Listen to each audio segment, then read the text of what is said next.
مساء الخير عليكم، حلقه جديده من برنامج دبل شوت. انا بيتر وانا مارك. الحلقه المحببه لقلبي اللي مستنيها بقالي كتير من اول السيزون، حلقه فانتسي بريمير ليج وبدايه بقى موسم جديد بعد غيبه طويله. احنا عارفين ان احنا اتاخرنا الحلقه دي من ساعه كاس العالم للانديه، ومفاجاه طبعا كاس العالم للانديه تشيلسي خد البطوله، مع ان انا وانت كنا بنقول باريس. كنا بنقول باريس بس انت كنت بتقولها وانت متضايق. انا كنت بقول ان هو ماتش ايزي وتشيلسي خدت الماتش ايزي، فاهم؟ مفاجاه مش عايز اتكلم عليها الصراحه، مفاجاه من مفاجات الكوره. بس انت لو تفتكر في حياتك كنت بتكلم ايه دايما على تشيلسي واقول لك في مشروع وفي فكره، وهم الصراحه فرقه كويسه، سكواد كويس طبعا. فانا مبسوط ببدايه السيزون ده. لا ونهوا السيزون بطريقه مثاليه، وان شاء الله انا بنبدا في الحلقات عايزين نقارن بين مشروع تشيلسي ومشروع ارسنال. الاثنين انت بتحبهمش بس في شطانه الفارق باللي بيحصل ده. بس انا متحمس قوي للبريمير ليج الصراحه، لما بيبدا الواحد بيتحمس كده وبيكون مبسوط بالماتشات. بالظبط، انا اكتر بطوله بحبها في حياتي واكتر بطوله بتابعها في حياتي البريمير ليج، ومن اهم البطولات اللي احنا هنهتم بيها بقى في البرنامج بتاعنا هي وتحديدا بطوله الدوري الاسباني. صح. فدي اكتر حلقه انا كنت متحمس لها الصراحه، وعندي شغف ليها من بدايه السيزون. هنتكلم عن ايه يا بيت؟ عن فانتسي بريمير ليج. لعبه ناس كتير بتلعبها، هنشرحها بسرعه كده. يعني كده هتبقى زبون وهكسبك في الليج بتاعنا. هنعمل ليج عموما يا جماعه، انتوا هتلعبوا معانا وهنلعب معاكم وهنخرب الدنيا زي الفل. فخلينا كده نشرح شرح سريع للعبه. يلا بينا. مبدئيا اللعبه في كتير منكم يعرفها وفي كتير منكم ما يعرفهاش. هي لعبه عن فانتسي بريمير ليج، لعبه محاكيه لواقع الماتشات في الدوري الانجليزي. هي لعبه عباره عن ان انت بيبقى معاك 100 مليون في البنك بتاعك، بتشتري بيهم 15 لعيب. طبعا في كتير عارف الموضوع ده. هو بدات من زمان قوي، بالمناسبه يوسف عثمان عامل عنها حلقه حلوه قوي تاريخيه كده، بتتكلم هي بدات ازاي. بدات كانوا ورق، شويه مجموعه ناس كانوا رهانات وكانوا بيكتبوا ورق، وواحد بيقعد يحلل الورق لغايه ما وصلنا اللي احنا عليه دلوقتي ده. ولعبه تقريبا شعبيتها مش طبيعيه، شعبيتها كل سنه بتزيد، وفي مصر بتزيد جدا. وكل مره يعني كل سيزون بيعملوا فيها خاصيه جديده. بيعملوا يعني السنه دي عاملين دوري الاول 120,000 على العالم. انا كان نفسي اكون منهم بس انا بعيد الصراحه من السيزون اللي فات. فلا يعني فخلينا نبتدي كده. اللعبه مبدئيا انت بتخش اللعبه، بتفتح موقع فانتسي بريمير ليج هيطلع قدامكم على الشاشه دلوقتي. بيبقى معاك 100 مليون بتشتري بيهم لعيبه من ال 20 فريق بتوع الدوري الانجليزي. حلو. بيبقى ليك حد اقصى 3 لعيبه من كل فريق، 3 لعيبه، ومعاك 4 خواص على الدكه بتاعتك بتستخدمهم في كل دور. ايه هم بقى؟ عندنا اول خاصيه واهمهم بستخدمها بدري على طول، وايلد كارد. الوايلد كارد دي بتسمح لك ان انت تغير الفريق ال 15 لعيب مره واحده فري في الدور الاول، اكنك بادئ اللعبه من اول جديد. بالظبط. وحاجه جديده ان انت تقدر تستخدم الفور شيبس اللي هو ال4 خواص الدور الثاني كمان. دي حاجه اول مره، دي اول سنه. الوايلد كارد هي اللي كنا ينفع نستخدمها مرتين بالظبط. الوايلد كارد دي بتغير ال 15 لعيب. ثاني خاصيه البنش بوست، ان انت بتقدر تستخدم او يتحسب لك البوينتس، النقط اللعيبه اللي على الدكه، ال4 لعيبه اللي على الدكه مع ال 11 لاعب اللي في الملعب. تمام بالظبط. فري هيد بقى، الفري هيد دي بقى بتبقى حلوه قوي. مثلا لو في دبل جيم ويك او مثلا انديه معينه هي اللي بتلعب، فانت بتختار تشكيله معينه بتلعب بيها الجوله دي بس، واول ما الجوله تخلص ترجع لتشكيلتك القديمه تاني. بالظبط. ورابع تشيل عندنا بقى هي التريبل كابتن، ودي طبعا بالنسبه لبيتر هو لعيب واحد، مين؟ محمد صلاح طبعا. كده وانا الصراحه 38 جيم ويك محمد صلاح. الصراحه تريبل كابتن ما فيش حد استأمنه عليها غير صلاح. بس هنشوف السنه دي، لان هالاند السنه اللي فاتت بدأ بفورمه حلوه وبعد كده نزل قوي وما رجعش تاني. فهالاند لما نشوف هيبدأ ازاي. تريبل كابتن بقى لها فتره بين هالاند وصلاح، يعني ما فيش غيرهم بنفكر فيهم. فهم دول الشيبس بتاعتنا السنه دي. وحلاوه الموضوع انت طريقه تفكيرك هتبقى مختلفه. انت عندك 4 في الهاف سيزون الاولاني و4 في الهاف سيزون الثاني، فانت عندك يعتبر اوفرول 8 شيبس غير بتاعه المدرب الاسيستنت مانجر دي، وهنبقى نتكلم عليها قدامي انها بتتفعل في اخر السيزون. انا عايز اقول لك شعار اللعبه السيزون ده من على الاوفيشال ويب سايت بتاع اللعبه، اللي هو جيت مور بوينتس. هو بديك خواص اكتر عشان تلعب وتجيب بوينتس. وشفت الموضوع الجديد اللي هم عاملينه في المدافعين؟ اللي هو اللي ياخد نقط على الانترسبشن والكليرنس كده، ليها بونص يعني سيستم كده. هو احنا طبعا لو دخلنا فيها هيبقى لخبطه كتير، بس هو اوفرول. فاكرين انتوا لما كان الحارس لما بيعمل 3 سيفز مثلا بياخد بوينت او ياخد 2 بوينت، حاجه زي كده. هو نفس الكلام بقى. المدافع لما يعمل 10 من الحاجات دي، 10 كده مجمعهم، ياخد 2 بوينتس. فدي حاجه جامده جدا بالظبط. يعني دي هتخلي اللعيبه البلايرز بتاعت الفانتسي عموما على مستوى العالم يعتمدوا على المدافعين بشكل اكبر. بالظبط. ممكن مدافع يكون خسران ولا جايب كلين شيت، ولا جايب 6-7 بوينتس مثلا اكنه جايب كلين شيت. بالظبط. فالموضوع بقى يعني فعلا هو زي ما بيقول السلوجان بتاعهم جيت مور بوينتس، فهم عايزين يبقى في بوينت كتير. بالاخص حوار التشيبس يعني فري هيت دي انت ممكن تضرب معاك تريبل كات، ممكن تضرب معاك في مره الهاف سيزون حاجات الاولاني بتعدي والثاني. يعني، ممكن تنقلك نقله تانية. فخلينا يعني بص، خلينا نبتدي نخش في الجيم ويك 1 وال10 ماتشات، 10 ماتشات ضرب نار بقى، نشوف بقى بريمير ليج بقى والحاجات الحلوه، متحمس موت السبت انا بصراحة. الممتاز. فخلينا نتكلم كده على ماتش ماتش واهم لعيبه في كل فرقتين بسرعه.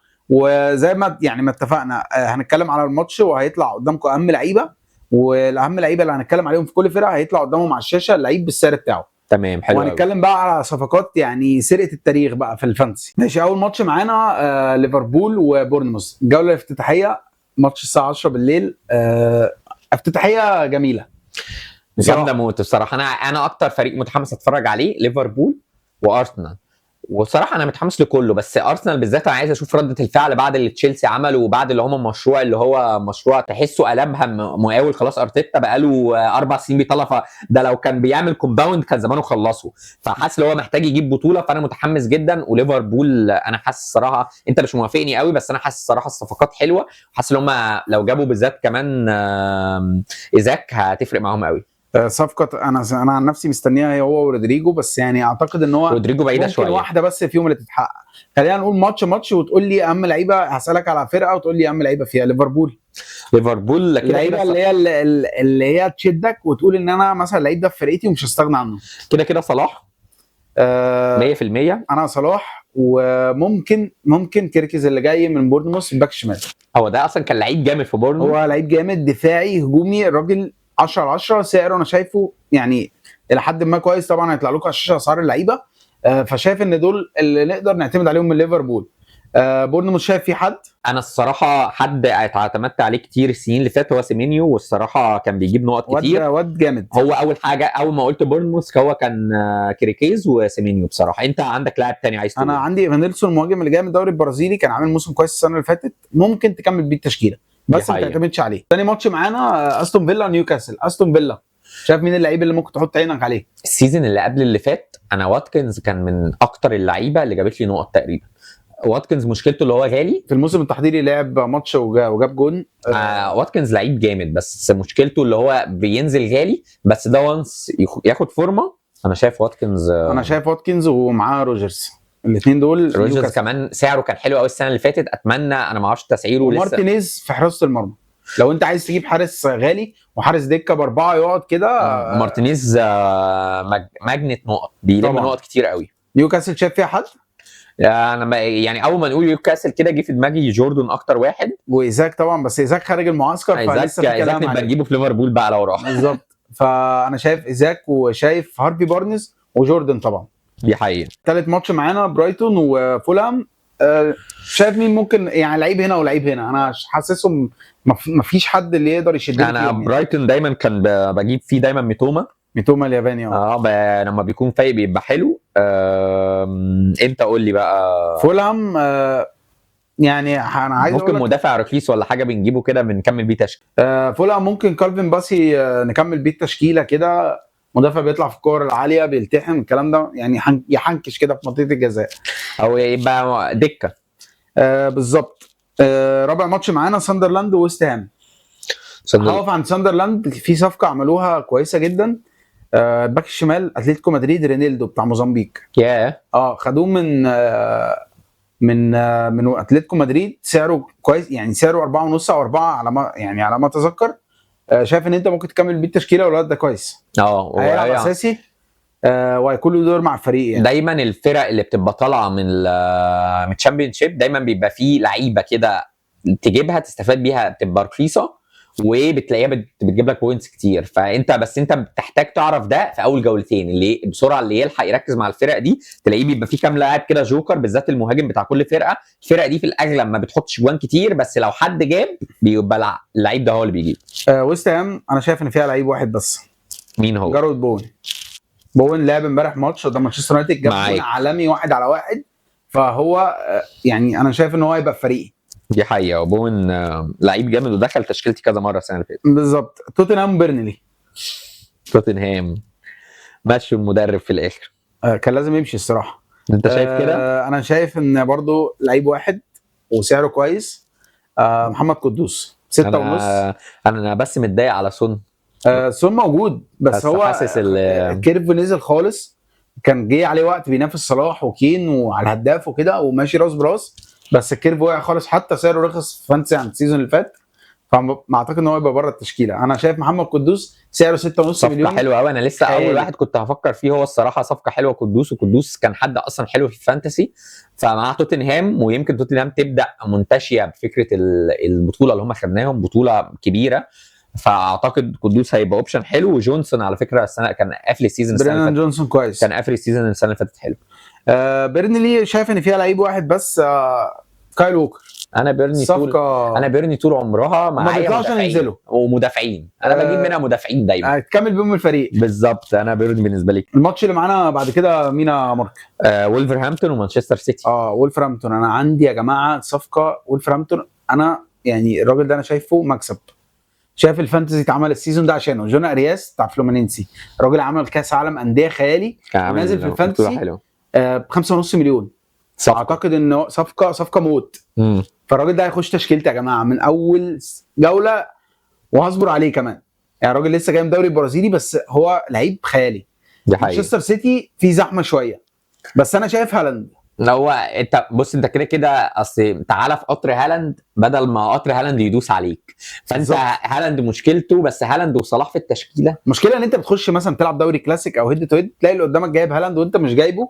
لو جاب انت بتقع. بالظبط. وعلى فكره مشكله هالاند اللي هو لو جاب وهو عندك ما بتزيدش قوي، بس لو مش عندك بتقل قوي. بالظبط، لان هو معظم الناس بيبقى معاها. شايف في حد في الفرقه مع هالاند؟ هو في كتير في زحمه، في تياجو رايندرز، في راين شرقي، في عمر مرموش، في سافينيو كان بيطلع فجاه، في برونو، في يعني برناردو سيلفا.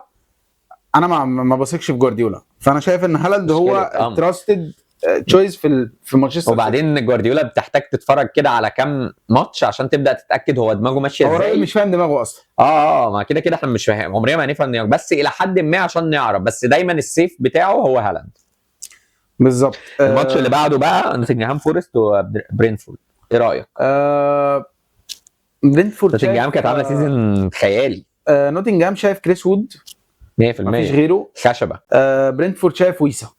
ونوتنجهام برضو في المدافعين ميلينكوفيتش كان عامل سيزون حلو. ميلينكوفيتش كان عامل سيزون كويس، ونيكو ويليامز بتاع ليفربول.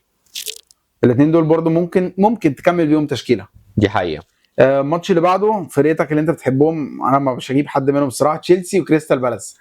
يا باشا تشيلسي كول بالمر مش طبيعي. هو تشيلسي يعني كول بالمر. لا، وانا الصراحه ممكن افكر في حد من تشيلسي، جواو بيدرو. حلو فشخ برضه. جواو بيدرو هيلعب جناح شمال، اعتقد ان هو هيبقى بادئ سيزون اساسي. كريستال بالاس اسماعيل يسار. دي حقيقه فقط لا غير. الماتش اللي بعده مين؟ يونايتد وارسنال. ده ماتش حلو، ده ماتش بدايه قويه. معتيه للامانه. ارسنال طول عمرنا دايما بنراهن على الدفاع بتاعها، جابريال وصليبا دايما كويسه قوي في الدفاع. كالافيوري الراجل نازل في اللعبه مدافع وبيلعب نص ملعب. هو من السيزون اللي فات بدا حلو جدا، وكلنا جرينا جبناه يعني، بس هو في اصابات كتير وقعته.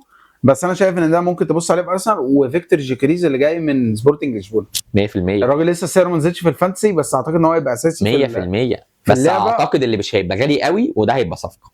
لا، انا اعتقد اختلف معاك ان هو هيبقى غالي، مش اقل من 9 مليون او 9.5 مليون. بس خلي بالك جاي من سبورتنج لشبونه يعني. وبوكاي ساكا، احنا ناسيين ساكا كده انا بس بتكلم على الحاجات، بس في لعيبه كده. انا ساكا عموما في ارسنال مش طبيعي. ساكا هو اللي بيحرك ارسنال. ساكا لو فايق ارسنال بتلعب.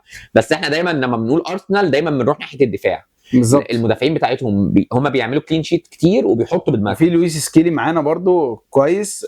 يعني ممكن نبص على كالافيوري، سكيلي وساكا وجيكريز. دي حقيقه. ومانشستر يونايتد يعني انا مش شايف ان في حد حاليا. ما فيش حد. هم ماتياس كونيا اللي جاي من ممكن كونيا شويه، وبرونو عشان البلينات.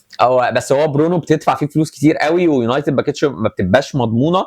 ويونايتد الى حد ما هاديه، ودي حاجه حلوه، هاديه في التعاقدات، مش بيجروا ورا الناس وبيدفعوا فلوس كتير. وده الصح من مورين، من اللي هو يهدى كده ويحدد هو عايز مين ويبيع الاول قبل ما يشتري، ان هو عنده تخمه ولاعيبه كتير منزله الاتيتيود بتاع الفرقه. فخلينا نشوف يونايتد لازم نصبر عليها شويه. اخر ماتش معانا في الجوله، ماتش ختام الجوله الاولى، ليدز يونايتد وايفرتون. ايه رايك ايفرتون ممكن تفكر في مين؟ ايفرتون مفيش حد افكر فيه، يعني ممكن بيكفورد في حراسه المرمى. بيكفورد وفي مهاجم اسمه بيتو بتاع غينيا بيساو ب5.5 مليون ممكن يكمل بالتشكيله. بس بيكفورد عمره اختيار حلو. ليدز في دانيال جيمس بتاع مانشستر يونايتد.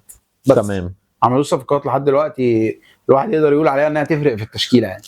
عموما هي دي نظره مبدئيه، بس انت كده كده هتفتح التشكيله وهتقعد تجرب وتبيع وتظبط نص مليون من هنا وتاخد نص مليون من هنا لغايه بالظبط. ما تحس انك الموضوع مرتاح. محتاج تحس ان انت قاعد بتعمل عمليه جراحيه. بس انت اجرى السنه دي انك حاسس انك عندك تشيبس كتير وممكن تعمل وايلد كارد مش متضايق، تعمل فري هيت، تعمل بنش بوست. وغير كده اسعار اللعيبه محيره، يعني انت عشان مثلا تجيب صلاح وهالاند في فرقه واحده انت باقي بتبوظ الفرقة. بقيه الفرق. فخلينا نشوف كده الدنيا هتمشي ازاي في الفانتسي بريمير ليج. دي كانت اول حلقه زي ما قلت لكم.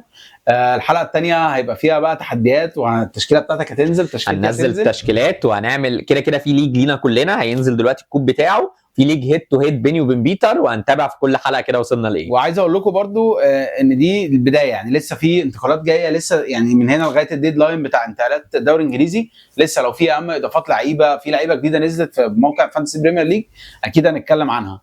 فتابعونا، دي كانت اول حلقه من فانتسي بريمير ليج، استنونا في حلقات جايه كتير. وما تنسوش بقى تعملوا لنا شير بقى وسبسكرايب على الشانل بتاعتنا، اللايكات وفولو على تيك توك وانستجرام وفيسبوك. صفحه الفيسبوك اللي ما حدش عامل عليها لايك مع ان بولا بينزل عليها بوستات حلوه وبسمسم. خشوا على الفيسبوك وتابعوا الاخبار. نشوفكم في حلقات جايه كتير. باي باي.